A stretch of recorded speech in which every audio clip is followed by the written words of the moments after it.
Daily லஞ்சுக்கு விதவிதமாக ஆரோக்கியமாக எப்படி சமைக்கிறதுங்கிறத 6 நாளைக்கு 6 விதமான லஞ்ச் மெனு காம்போ தான் இன்றைக்கி நான் வீடியோவில் ஷேர் பண்ணியிருக்கேன். இந்த வீடியோ உங்களுக்கு ரொம்பவே யூஸ்ஃபுல்லாக இருக்கும். வாங்க வீடியோக்குள்ளே போகலாம். ஃபஸ்ட்டு டே லஞ்ச் காம்போ என்னன்னு பார்த்துடலாமா?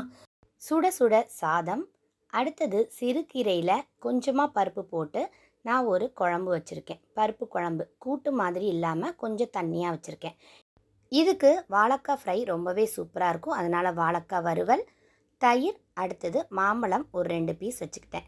இந்த மீல்ஸ் ரொம்பவே சூப்பராக இருக்கும். ஹெல்த்தியான இந்த மீல்ஸை ட்ரை பண்ணி பாருங்கள். செகண்ட் டே லஞ்ச் காம்போ என்னன்னு பார்த்துடலாமா? சுட சுட சாதத்துக்கு கத்திரிக்காய் போட்டு சூப்பரான ஒரு சாம்பார் வச்சாச்சு. இதுக்கு காம்பினேஷனாக பீட்ரூட் தேங்காய் போட்டு ஒரு பொரியல் வச்சுருக்கேன். அடுத்தது எப்பவும் போல் தயிர் வச்சாச்சு. இந்த வீடியோவில் வர ரெசிபிஸ் எல்லாமே என்னோடய சேனலில் இருக்குது. தேவைங்கிறவங்க போய் பாருங்கள். உங்களுக்கு ஒரு ஐடியாக்காக தான் நான் இந்த வீடியோவை உங்களுக்கு ஷேர் பண்ணுறேன். இப்போ அடுத்தது 3வது நாள் லஞ்ச் காம்போ பார்த்துடலாமா? சூடான சாதத்துக்கு வெள்ளரிக்காய் போட்டு நான் ஒரு புளிக்குழம்பு வச்சுருக்கேன். தேங்காய் போட்டு தான் வச்சுருக்கேன். இதுக்கு சைடிஷாக நான் உருளைக்கிழங்கு மஷ்ரூம் போட்டு ஒரு கறி செஞ்சு வச்சுருக்கேன். இப்போ இது கூடவே 2 தட்டை எடுத்துக்கிட்டேன். தட்டை இல்லைன்னா அப்பளம், அது உங்களுக்கு என்ன விருப்பமோ நீங்கள் இதில் வச்சுக்கலாம். அடுத்தது எப்பவும் போல் தயிர் வச்சுக்கிட்டேன். இந்த காம்பினேஷனும் ரொம்பவே சூப்பராக இருக்கும். ட்ரை பண்ணி பாருங்கள். இப்போ 4வது லஞ்ச் காம்போ என்னென்னு பார்த்துடலாமா? சுட சுட சாதத்தோட மணத்தக்காளி வத்தல் குழம்பு தான் நான் வச்சுருக்கேன். இந்த வத்தல் குழம்பு நான் தேங்காய் போட்டு செஞ்சுருக்கேன். இது போட்டிருக்கதே உங்களுக்கு தெரியாது, ஏன்னா நான் கொஞ்சம் அளவு தான் இதில் நான் சேர்த்துக்கிட்டேன். இப்போ இதுக்கு சைடிஷாக நான் கேரட், பீன்ஸ், உருளைக்கிழங்கு போட்டு ஒரு கறி பண்ணியிருக்கேன். ஏன்னா நம்ம வெஜிடபிள் எதுவுமே குழம்புல சேர்க்கல, அதனால் 3 வெஜிடபிள்ஸை போட்டு ஒரு கறி பண்ணியிருக்கேன். அடுத்தது தயிர், அப்பளம்.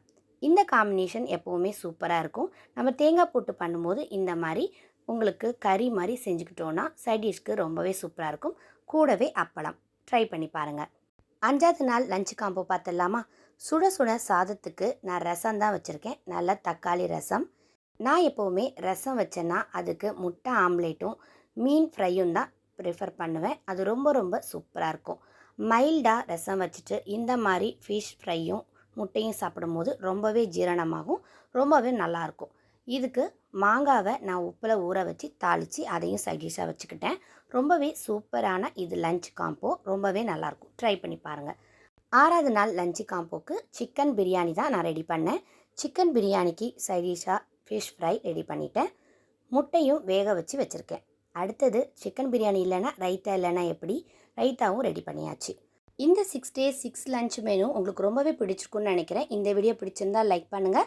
உங்கள் ஃப்ரெண்ட்ஸ் அண்ட் ஃபேமிலிக்கு ஷேர் பண்ணுங்கள். புதுசாக இந்த வீடியோ பார்த்துட்ருக்கீங்களா? பிடிச்சிருந்தால் லைக் பண்ணிவிட்டு சப்ஸ்கிரைப் பண்ணுங்கள். தேங்க்யூ.